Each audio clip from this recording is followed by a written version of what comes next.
الحمد لله نحمده ونستعينه ونستغفره ونعوذ بالله من شرور أنفسنا ومن سيئات أعمالنا من يهد الله فلا مضل له ومن يضلل فلا هادي له وأشهد أن لا إله إلا الله وحده لا شريك له وأشهد أن محمدا عبده ورسوله أرسله بالحق بشيرا ونذيرا أما بعد فأعوذ بالله من الشيطان الرجيم بسم الله الرحمن الرحيم يوم نقول لجهنم هل امتلأت وتقول هل من مزيد وأزلفت الجنة للمتقين غير بعيد هذا ما توعدون لكل أواب حفيظ من خشي الرحمن بالغيب وجاء بقلب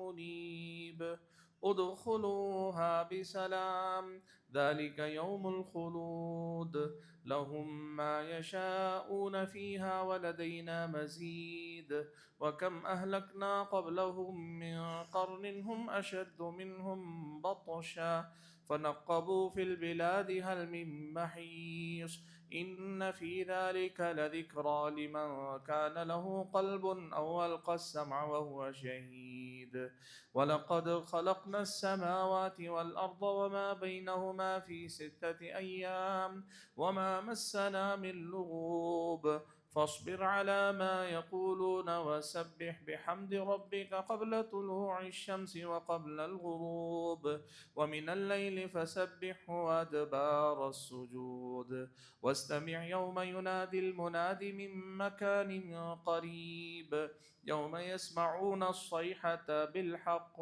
ذلك يوم الخروج إنا نحن نحيي ونميت وإلينا المصير يوم تشقق الأرض عنهم سراعا ذلك حشر علينا يسير نحن أعلم بما يقولون وما أنت عليهم بجبار فذكر بالقرآن من يخاف وعيد. وقال تبارك وتعالى أيضا قل اللهم مالك الملك تؤتي الملك من تشاء وتنزع الملك ممن تشاء وتعز من تشاء وتذل من تشاء بيدك الخير إنك على كل شيء قدير. بزرگان محترم، ملت اسلامی کے نوجوانوں اور پردہ نشین خواتین اسلام، اللہ رب الجلال ہم سب کا تنہا خالق، تنہا مالک اور ہم سبھی کا تنہا معبود برحق، ہر قسم کی تعریف و توصیف، ہر طرح کی حمد و ثنا، اور میری اور آپ سبھی حضرات اور خواتین کی ہر ایک ریاضت اور بندگی، ہماری اور آپ کی ہر ایک عبادت کا اکیلا اور تنہا مستحق رب ہے، معبود برحق ہے، جس کی بندگی میری اور آپ کی زندگی کا مقصد ہے، اور جس کی بندگی میں ہماری زندگی کا گزرنا ہمارا سب سے بڑا کمال اور سب سے بڑا کارنامہ ہے۔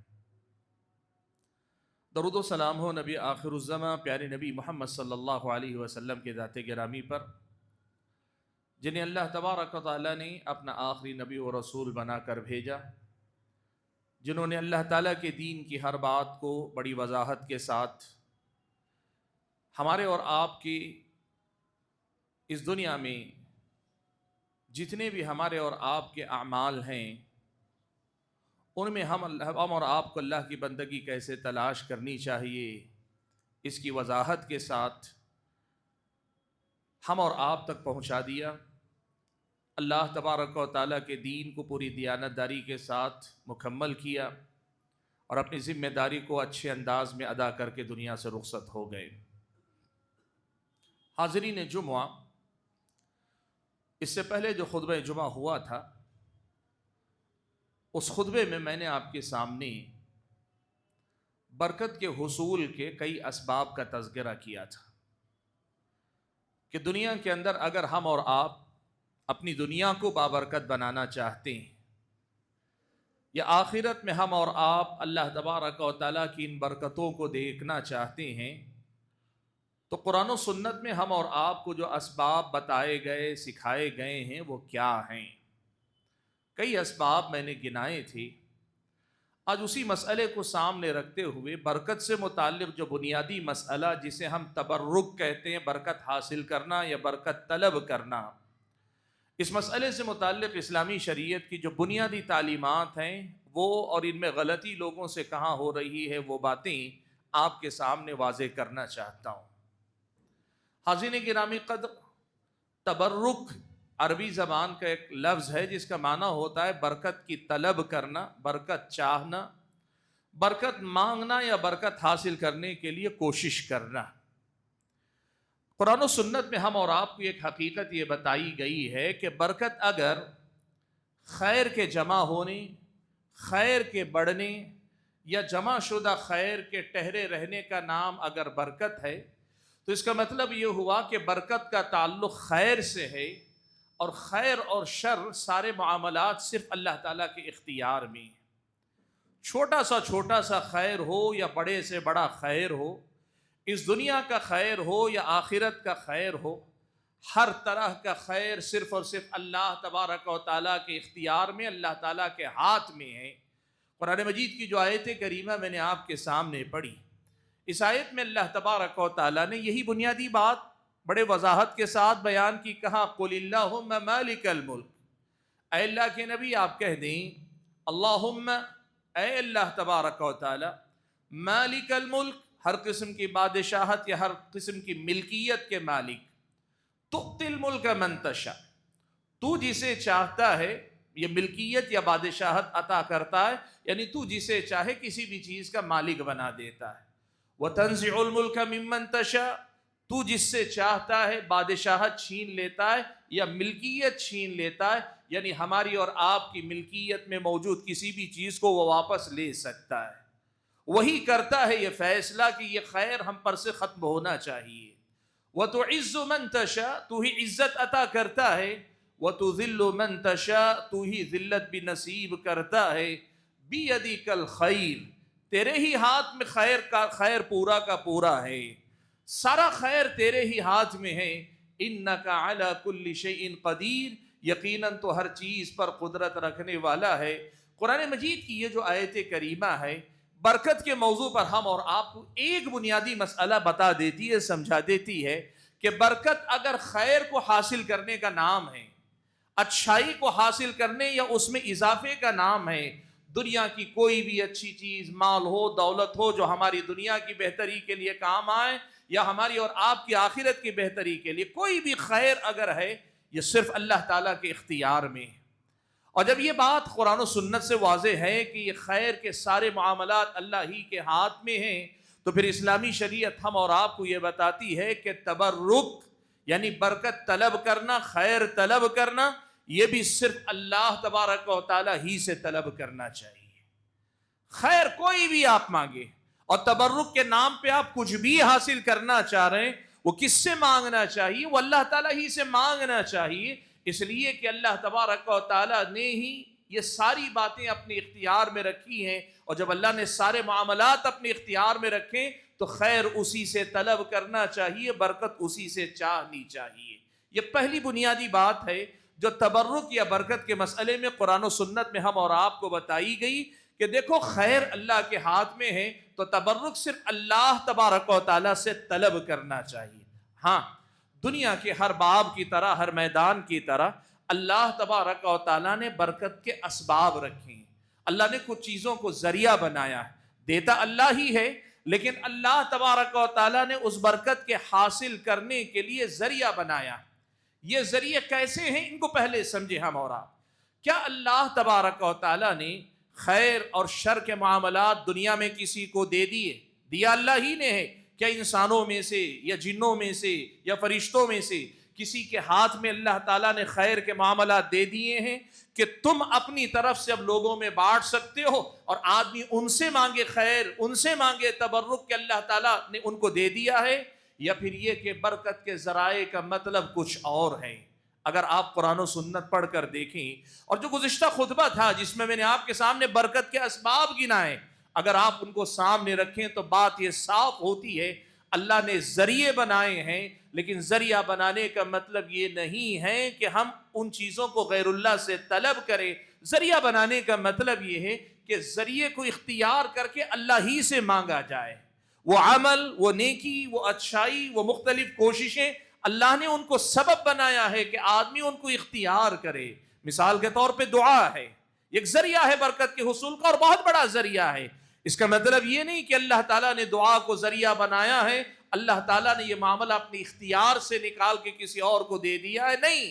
اس کا مطلب یہ ہے کہ اللہ ہی برکت دیتا ہے، اللہ ہی سے مانگی جانی چاہیے، لیکن اللہ تبارک و تعالیٰ نے جو ذریعے بنائے ہیں وہ ذریعے بذات خود اپنے طرف سے نہ کسی کو کچھ دے سکتے، نہ کسی سے کچھ لے سکتے۔ اس لیے اسلامی شریعت کا یہ پہلا مسئلہ آپ سمجھ لیجئے کہ ذرائع اللہ نے متعین کیے ہیں، لیکن پھر بھی بندے کو چاہیے کہ وہ صرف اللہ تبارک و تعالیٰ ہی سے طلب کرے، یعنی سبب اختیار کرتے ہوئے بھی بندے کا دل اللہ تبارک و تعالیٰ ہی سے جڑا رہے۔ جیسے بیمار دوا کھاتا ہے، بیمار دوا کھاتا ہے، اسلامی شریعت نے یہ کہا کہ اگر بیمار ہو تو علاج کرو، لیکن خیال رکھو کہ تمہارا دل دوا سے نہیں اٹکا ہونا چاہیے، شفا کی امید تمہیں دوا سے نہیں ہونی چاہیے، شفا کی امید تمہیں اللہ تبارک و تعالیٰ سے رکھنی چاہیے۔ یہی معاملہ برکت کے حصول میں بھی ہے کہ اللہ نے برکت کے ذرائع رکھے ہیں، لیکن برکت اللہ نے صرف اپنے اختیار میں رکھی ہے، اس لیے صرف اللہ تبارک و تعالیٰ سے برکت طلب کی جانی چاہیے۔ یہ سب سے پہلا اور بنیادی نقطہ ہے کہ اللہ تبارک و تعالیٰ ہی برکت دینے والا، اس لیے اول و آخر برکت صرف اللہ تبارک و تعالیٰ سے طلب کی جائے۔ اور دوسری اہم بات جو برکت کے حصول کے سلسلے میں اسلامی شریعت نے ہم اور آپ کو بتائی، بڑی اہم بات ہے، وہ یہ ہے کہ کسی بھی چیز کو بابرکت سمجھنا۔ یہ برکت والے ہیں، یہاں سے برکت ملتی ہے، اس کام میں برکت ہے، اس چیز میں برکت ہے، اس عمل میں برکت ہے، یہ قرآن و سنت سے ثابت شدہ ہونا چاہیے۔ ہم اپنے طور پر کسی کو مبارک اور بابرکت نہیں بتا سکتے، ہم اپنے طور پہ یہ نہیں کہہ سکتے کہ اللہ تبارک و تعالیٰ نے ان کو برکت کا ذریعہ بنایا ہے۔ اللہ تبارک و تعالیٰ نے قرآن و سنت میں ہم اور آپ کو جن چیزوں کو برکت کا ذریعہ بنانے کا حکم دیا ہے انہی کو ذریعہ بنانا چاہیے۔ اگر کوئی آدمی ان چیزوں کو چھوڑ کر اپنی طرف سے برکت کے لیے کچھ نئی چیزیں ایجاد کر لیتا ہے، شریعت مطہرہ کی نظر میں یہ غلط ہے، ناجائز ہے۔ تو برکت کے حصول میں دوسری اہم بات یہ یاد رکھیں کہ ہم اور آپ کو برکت کے حصول کے لیے انہی چیزوں کو ذریعہ بنانا چاہیے جن چیزوں کو اللہ تعالیٰ نے حصول برکت کا ذریعہ بتایا، جن میں سے 10 اسباب گزشتہ خطبہ جمعہ میں آپ کے سامنے میں نے رکھے تھے۔ اور تیسری بات برکت کے سلسلے میں یاد رکھیں کہ قرآن و سنت میں اللہ تعالیٰ نے چیزوں کو بابرکت اگر بتایا، کچھ معاملات کو برکت کے حصول کا ذریعہ بتایا ہے، تو پھر ایک بات یہ بھی یاد رکھیں، ہر چیز سے برکت حاصل کرنے کا ایک طریقہ ہے، ہر چیز کے برکت کے حصول کا ایک طریقہ، اسی طریقے پہ چل کر برکت حاصل کرنی چاہیے۔ مثال کے طور پر قرآن مجید بابرکت کتاب ہے، کتاب انزلناہ الیک مبارک، اللہ تعالیٰ نے خود کہا۔ اب قرآن کی برکت کس میں ہے؟ قرآن پر ایمان لانے میں برکت ہے، قرآن کی تلاوت کرنے میں برکت ہے، قرآن کے حفظ کرنے میں برکت ہے، قرآن کے سکھانے پڑھانے میں برکت ہے، قرآن کی تبلیغ کرنے میں برکت ہے، قرآن پر عمل کرنے میں برکت ہے۔ یہ سارے راستے ہیں قرآن کی برکت حاصل کرنے، یعنی قرآن کے ذریعے اللہ تعالیٰ کی ملنے دی جانے والی برکت کو حاصل کرنے کا ذریعہ ہے۔ اب کوئی آدمی اس قرآن سے برکت حاصل کرنے کے لیے قرآن کو جیسے استعمال کرنے کا قرآن و سنت میں حکم دیا، وہ طریقہ چھوڑ کر اپنے طریقے ایجاد کر لے۔ جیسے بہت سارے لوگ قرآنی آیتیں لکھ کر اپنے دکان اور مکان میں لگا کے رکھتے ہیں، آیت الکرسی لگا کے رکھتے ہیں، یا قرآن مجید سے سورہ اخلاص، کبھی سورہ فاتحہ، کبھی سورہ بقرہ کی آخری آیتیں برکت کے حصول کے لیے دکان میں مکان میں تغرے بنا کے رکھتے ہیں، طرح طرح کے پینٹنگز میں تک اس کو لکھوا کے رکھتے ہیں، یہ کیلیگرافی کرا کے رکھتے ہیں۔ برکت کے لیے اگر یہ لگاتے ہیں، یاد رکھیے یہ اس چیز سے برکت کے حاصل کرنے کا طریقہ نہیں۔ برکت کے حصول میں یہ معاملہ بھی بڑا اہم ہے کہ جن چیزوں کو قرآن و سنت میں بابرکت بتایا گیا ہے اسی طریقے پہ چل کر برکت حاصل کیجئے جیسے اس سے برکت حاصل کرنا اللہ کے نبی نے سکھایا ہے۔ ماء زمزم لما شرب لہ، زمزم کو اللہ تعالیٰ نے بابرکت پانی بنایا،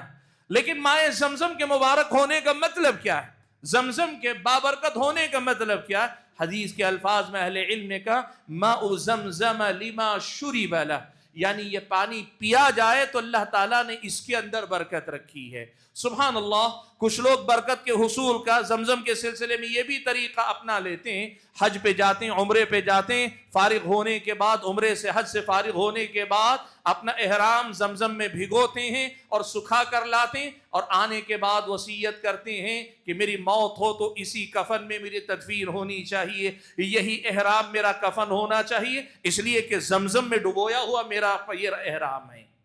یاد رکھیے اللہ تعالیٰ کے بندو، جس چیز کو اللہ تعالیٰ نے بابرکت قرار دیا ہے اس چیز سے برکت کے حصول کا طریقہ بھی صحابہ نے، اللہ کے نبی صلی اللہ علیہ وسلم نے اپنی زندگی کے اندر اس کو برت کر ان اسباب کو اختیار کر کے دکھایا ہے، اسی طریقے سے برکت حاصل کی جانی چاہیے۔ تین بڑی باتیں میں نے آپ کے سامنے رکھی، ان تین باتوں کو سب سے پہلے آپ یاد رکھیں، تبھی ہم اور آپ قرآن و سنت میں جیسے ہم اور آپ کو برکت حاصل کرنا سکھایا گیا ہے ویسے ہم برکت حاصل کریں گے۔ سب سے پہلی بات کہ برکت دینے والا صرف اللہ تعالیٰ ہے، خیر و شر کے سارے معاملات صرف اللہ کے ہاتھ میں، اول و آخر آدمی کو برکت اللہ ہی سے طلب کرنی چاہیے، برکت کی امید اللہ ہی سے رکھنی چاہیے، آدمی کا دل اللہ تعالیٰ ہی سے جڑا رہنا چاہیے، غیر اللہ سے اس کا دل حصول برکت کے لیے نہ جڑے۔ مریض دوا کھاتا ہے لیکن شفا اللہ سے رکھتا ہے، یہی معاملہ یہاں بھی ہونا چاہیے۔ اگر آدمی کا دل اللہ کی طرف سے پھر کر دوا پر آ جائے اسے شرک اصغر کہا گیا، یہی معاملہ یہاں بھی ہو جائے گا۔ پہلی بات اللہ تبارک و تعالیٰ ہی سے برکت حاصل کریں، اور دوسری بات یہ کہ کن چیزوں کو اللہ نے بابرکت قرار دیا، رسول اکرم صلی اللہ علیہ وسلم نے کن چیزوں کو مبارک قرار دیا۔ کسی بھی چیز کے مبارک ہونے کے لیے قرآن و سنت سے ثابت ہونا چاہیے، دلیل ہونی چاہیے۔ اب ہم نے مان لیا اپنے طور پر کہ جو ہے کس فلاں چیز بڑی مبارک ہے، فلاں چیز میں بڑی برکت ہے، جیسے مثال کے طور پر ہمارے ہاں آپ نے دیکھا ہوگا بہت سارے حضرات ہیں، قرآن مجید جس ریحل پہ رکھا جاتا ہے، لکڑی کا جو سہارا ہوتا ہے جس پہ، لوگ اب اس کو بابرکت مان لیتے ہیں۔ اس میں کوئی شک نہیں کہ قرآن بابرکت ہے، یعنی قرآن جو اللہ تعالیٰ کا کلام ہے وہ بابرکت ہے۔ اب انہوں نے وہ جو ریحل جس پہ رکھا جاتا ہے اس کو بھی مبارک مان لیا، اب اس کے بعد پھر اس کی برکت کے سلسلے چلتے رہتے ہیں۔ بہت سارے لوگ یہ کرتے ہیں جن چیزوں کو اللہ نے مبارک نہیں کہا ان کو بابرکت مان لیتے ہیں، جیسے کعبۃ اللہ کا غلاف ہے، غلاف کعبہ، کعبۃ اللہ پہ جو غلاف چڑھایا جاتا ہے، آپ کو معلوم ہے کعبۃ اللہ اللہ تبارک و تعالیٰ کا مبارک گھر ہے، لیکن اس میں چڑھایا جانے والا غلاف وہاں سے اتار لیے جانے کے بعد شرعی نقطہ نظر سے اس کی حیثیت یہ کپڑے کی ہے، اس میں اگر سونا ہے تو وہ سونا ہے، اگر ریشم ہے تو ریشم ہے، لیکن شرعی اعتبار سے اس میں کوئی برکت نہیں رہ جاتی۔ وہ کپڑا کعبۃ اللہ سے اتر آیا، غلاف کعبہ تو وہ کپڑا ہے، لوگ غلاف کعبہ کو بابرکت سمجھ لیتے ہیں اور اس کے بعد اسے تقسیم کر کے لاتے ہیں اور لا کے لوگ اپنے اپنے گھروں میں باقاعدہ لگاتے ہیں۔ ہم نے تو یہ بھی دیکھا ہے بعض مسجدوں کے اندر، آپ کے شہر کی مسجدوں کی بات کر رہا ہوں، بعض مسجدوں کے اندر باقاعدہ وہ کپڑا فریم کر کے لگایا ہوا ہے ایک دیوار پر، نماز جمعہ سے فارغ ہونے کے بعد نمازی آتے ہیں، اسے چھوتے ہیں، بوسہ دیتے ہیں، کبھی سر جھکا کے جاتے ہیں۔ کیا ہو رہا ہے یہ سب؟ تو برکت کے سلسلے میں یہ بات یاد رکھیے، کسی چیز کے بابرکت ہونے کے لیے قرآن و سنت سے اس کا ثابت ہونا ضروری ہے۔ اور تیسری بات میں نے آپ کے سامنے ذکر کی کہ اس سے برکت کے حاصل کرنے کا طریقہ وہی ہونا چاہیے جو طریقہ قرآن و سنت سے ثابت شدہ، یعنی صحابہ نے اسے کس طرح بابرکت سمجھا، اللہ کے نبی نے اسے کس حیثیت سے بابرکت قرار دیا، اس کا خیال رکھا جانا چاہیے۔ حاضرین گرامی قدر، ان تین بنیادی باتوں کو یاد رکھ کر اگر ہم اور آپ کسی بھی چیز میں برکت کی امید رکھتے ہیں اللہ تعالیٰ سے، تو پھر یقین مانیے ہمارا برکت کے حصول کے لیے کوشش کرنا جائز ہے، صحیح ہے، بلکہ آدمی کو ان اسباب کو اختیار کرنا چاہیے۔ اللہ تعالیٰ کی برکت سے آدمی بے نیاز نہیں ہو سکتا، آدمی کے اندر برکت کی طلب ہونی چاہیے، لیکن اگر کوئی آدمی ایسی چیز کو سبب بنا لیتا ہے، چاہے وہ غیر اللہ سے برکت کی امید رکھے، یہ شرک اکبر ہے، آدمی کو دائرہ اسلام سے باہر نکال دیتی۔ اللہ کے علاوہ کسی سے بھی آدمی یہ امید رکھتا ہے وہ برکت دیں گے، یہ برکت دیں گے، اور سبحان اللہ ہمارے سماج میں کس کس سے لوگ برکتیں لیتے ہیں پتہ ہے آپ کو؟ چھوٹا بچہ پیدا ہوتا ہے، اس بچے کو پہلے دن سے فطرت اسلام پہ پیدا ہوا بچہ، توحید پر پیدا ہوا بچہ، پہلے ہی دن سے اس بچے کے لیے برکت کے حصول کے لیے آستانوں پہ جاتے ہیں، پیروں کے پاس جاتے ہیں، فقیروں کے پاس جاتے ہیں، جھنڈوں کے پاس جاتے ہیں، ڈنڈوں کے پاس جاتے ہیں، اور غیر مسلم ہیں تو وہ تو مندروں میں جاتے ہیں، اور بعض مسلمان مندروں تک جاتے ہیں۔ یہ اللہ تبارک و تعالیٰ کے ساتھ شرک ہے۔ خیر اللہ کے ہاتھ میں، اللہ کے علاوہ وہ نیک ہو سکتے ہیں، وہ ولی ہو سکتے ہیں، وہ کوئی بھی ہو سکتے ہیں، لیکن اللہ نے برکت دینے کا معاملہ اپنے ہاتھ میں رکھا ہے۔ اللہ نے یہ اختیار ان کو نہیں دیا کہ وہ برکت دینے والے ہو جائیں۔ اب آدمی اللہ کے علاوہ کسی سے بھی یہ امید رکھے کہ وہ برکت دیں گے تو پھر یوں سمجھیے کہ اس نے اللہ تبارک و تعالیٰ کے ساتھ شرک کیا۔ وہ شرک جو آدمی کو دائرہ اسلام سے باہر نکال لے جاتا ہے۔ اگر وہ یہ سمجھتا ہے اللہ تعالیٰ کے علاوہ کوئی اور برکت دینے والے ہیں، اور اگر کوئی آدمی دوسرے مرحلے میں آتا ہے، وہ کیا کرتا ہے؟ ایسی چیزوں کو برکت کا سبب سمجھتا ہے جن کو اللہ تعالیٰ نے برکت کا سبب نہیں بنایا، تو پھر یہ آدمی بدعت کا ارتکاب کر رہا ہے۔ وہ شرک اکبر نہیں لیکن شرک اصغر ہے جو اسے شرک اکبر تک لے جائے گا۔ ایسا کام کرے، مثال کے طور پر یہی مثال جو آپ نے دیکھی، بہت سارے لوگ کیا کرتے ہیں، مزارات پہ جاتے ہیں، آتے ہوئے وہاں سے بہت سارے دھاگے، بہت سارے تعویذ اور بہت سارے پھول اور بہت ساری چیزیں وہاں مزار پر لگا کے پوچھ کے کر کے لاتے ہیں، اور لانے کے بعد بچے کے گلے میں باندھ دیتے ہیں، یا کسی کے ہاتھ میں باندھ دیتے ہیں، کسی کی کمر پہ باندھ دیتے ہیں، نئے دلہا دلہن کو پہنا دیتے ہیں، سب کچھ ہوتا ہے۔ سمجھتے کیا ہیں؟ سمجھتے یہ ہیں کہ وہ بزرگ ہیں، ان کے نام کا یا ان کے آستانے کا یا ان کے قبر کو چھو کر آیا ہوا یہ جو تعویذ ہے، یہ جو دھاگا ہے، یہ بابرکت ہو جائے گا، یہ ان کی زندگی میں برکت لے آئے گا۔ کہتے ہیں دیتا تو اللہ تعالیٰ ہی ہے برکت، لیکن اللہ تعالیٰ نے اس کو ذریعہ بنایا ہے۔ سمجھیے بات کو یہاں۔ اب اگر یہ لینے والے پہننے والے حضرات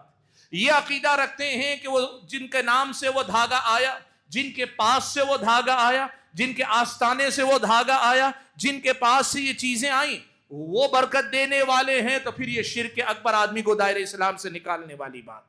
آدمی کو مسلمان نہیں رہ دیتی یہ چیز۔ اور اگر آدمی یہ سمجھتا ہے کہ نہیں میں ان کو جو ہے برکت دینے والا نہیں مانتا، لیکن سمجھتا ہوں کہ اس میں برکت ہو سکتی ہے، اللہ اس میں برکت دے سکتا ہے، تو اس کا کوئی ثبوت نہیں، اس کی کوئی دلیل نہیں، اس لیے یہ بدعت ہے، یہ بدعت ہے۔ اور جو آدمی یہ کرے گا اسے خیر و برکت ملنے کے بجائے الٹا نحوست و بے برکتی اس کی زندگی میں آئیں گی۔ آپ یہ بات یاد رکھیے گا۔ مسئلہ صرف یہ نہیں ہے کہ آپ ایک بدعت ایجاد کرنا بہت بڑا مسئلہ ہے، لیکن مسئلہ آپ کی سمجھ میں یہ بھی آنا چاہیے کہ یہ بدعتیں زندگی میں برکت لاتی نہیں بلکہ بے برکتی کا سبب ہیں۔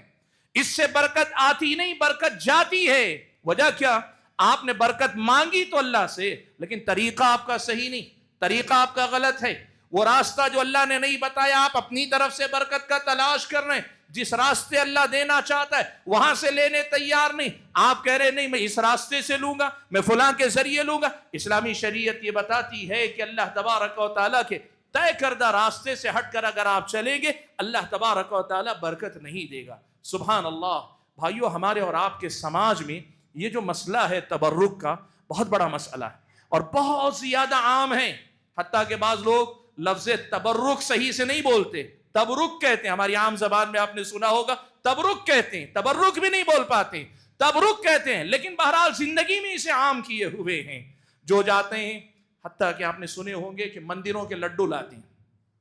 کیا سوچ کر؟ مزے کے لیے، کسی دکان سے خریدنے میں حرج نہیں، لیکن جو لانے والے مندر کے نام کا لڈو لا کے کھلاتے ہیں غیر مسلم، تو مسلمان بھی جاتے ہیں تو بسا اوقات مندر اور کبھی کبھار مندروں سے نہیں لاتے لیکن مزاروں اور آستانوں سے لاتے ہیں، کہتے ہیں فلاں کا تبرک لایا ہوں، فلاں کا تبرک لا کے دے رہا ہوں، فلاں کا تبرک بانٹ رہا ہوں۔ اللہ کے بندو، وہ کھائی جانے والی چیز ہو، وہ پی جانے والی چیز ہو، وہ پہننے والی چیز ہو، وہ اوڑھنے والی چیز ہو، حتیٰ کہ لوگ مٹی تک اٹھا کے لے آتے ہیں، مٹی تک اٹھا کے لے آتے ہیں۔ اسلامی شریعت نے جس چیز کے بابرکت ہونے کو نہیں بتایا، ایسی کسی بھی چیز کو لانا اور یہ سمجھنا یہ برکت کے حصول کا ذریعہ ہے، اسلامی شریعت کی نظر میں یہ بدعت ہے، اور ایسا کرنے والے لوگ بہت بری طرح سے اللہ تبارک و تعالیٰ کی برکتوں سے محروم ہو کر نحوست اور بے برکتی کی طرف جائیں گے۔ اور میں نے کہا تیسری بات، اور وہ ہے برکت حاصل کرنے کا متعین جو طریقہ ہے اسی طریقے سے آپ برکت حاصل کریں۔ جس چیز کو بھی اللہ نے مبارک کہا، جیسے نبی علیہ السلام نے کہا البرکۃ مع اکابرکم، برکت تمہارے بڑوں کے ساتھ ہے۔ کیا مطلب ہے اس کا؟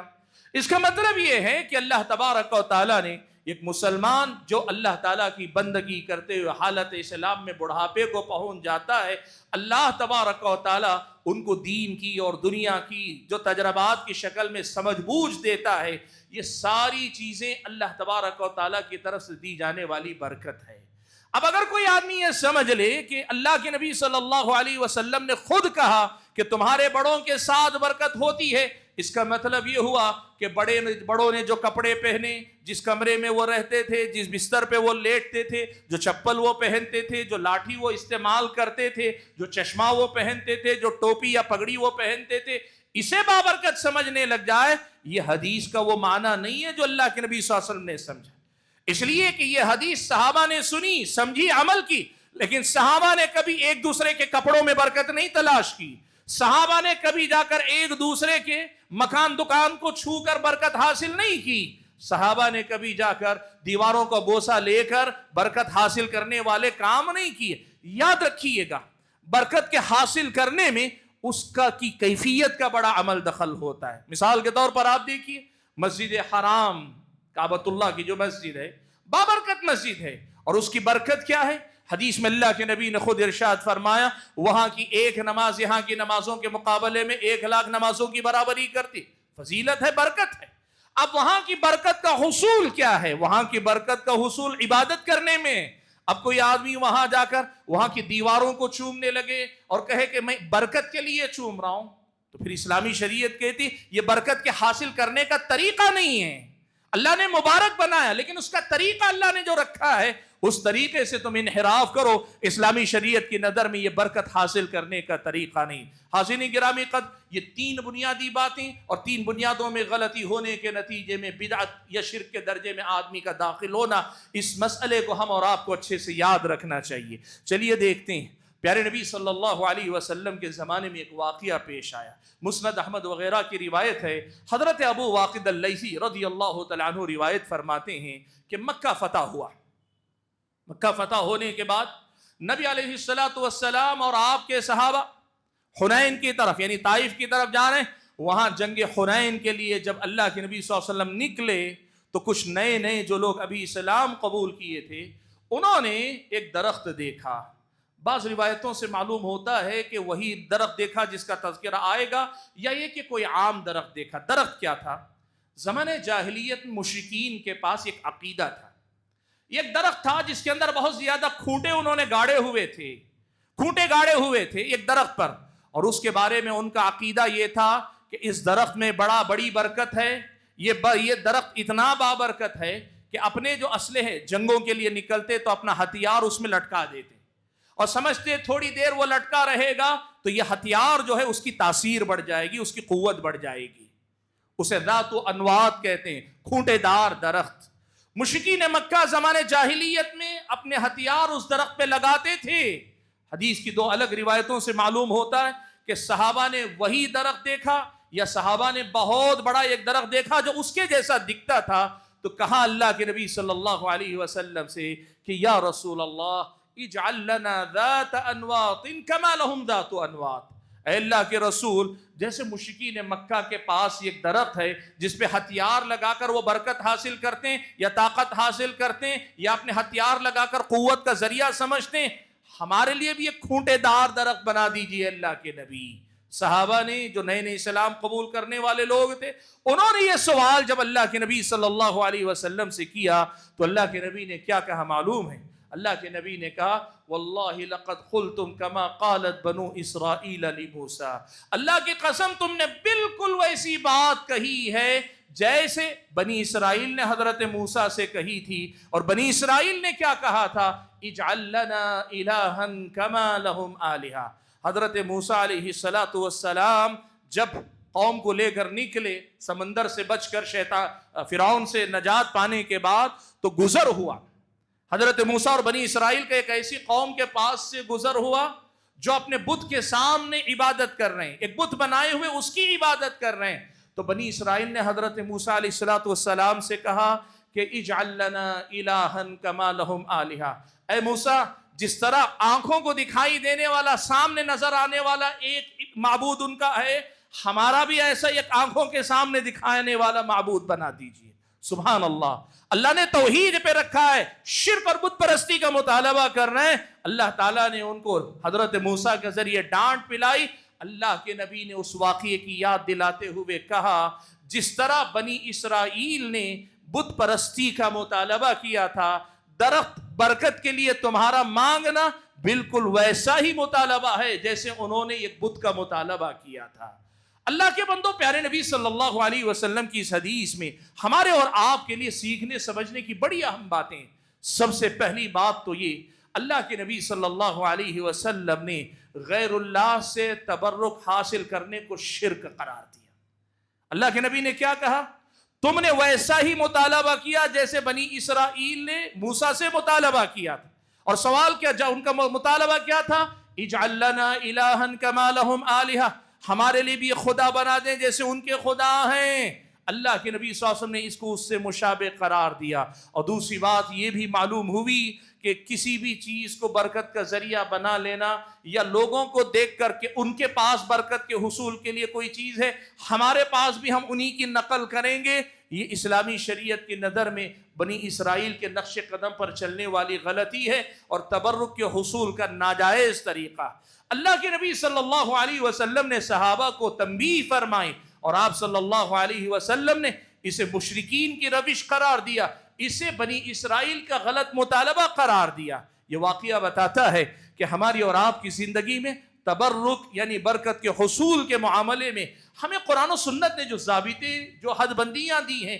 ان کی پابندی کرنے کی ضرورت ہے. ہم اللہ سے برکت کی امید رکھیں، اور جس چیز کے اندر بھی اللہ نے برکت رکھی قرآن و سنت سے ثابت ہے، تو پھر اس سے برکت کا حصول اللہ سے کیا جائے، اسے ذریعہ بنایا جائے. لیکن تیسری بات یہ بھی کہ اس سے برکت حاصل کرنے کا جو طریقہ ہے وہی طریقہ اپنا جائے، اس طریقے سے ہٹ کر کسی اور طریقے سے نہ اپنایا جائے. ہمارے سماج میں یہ جو اولیاء سے برکت حاصل کرنا، چاہے ان سے مانگیں یا ان کو بابرکت سمجھیں، یا یہ کہ نیک اور بزرگ لوگوں کو، ولی کو برکت دینے والا یا ان کو بابرکت سمجھنا، پھر ان کے مزار کو بابرکت سمجھنا، پھر ان کی بستی کو مبارک سمجھنا. سبحان اللہ. ایک آدمی کو پہلے مبارک مانتے ہیں، شخصیت کو کسی بھی، پھر اس کے بعد جو قبر ہوتی ہے وہ قبر مبارک ہو جاتی ہے،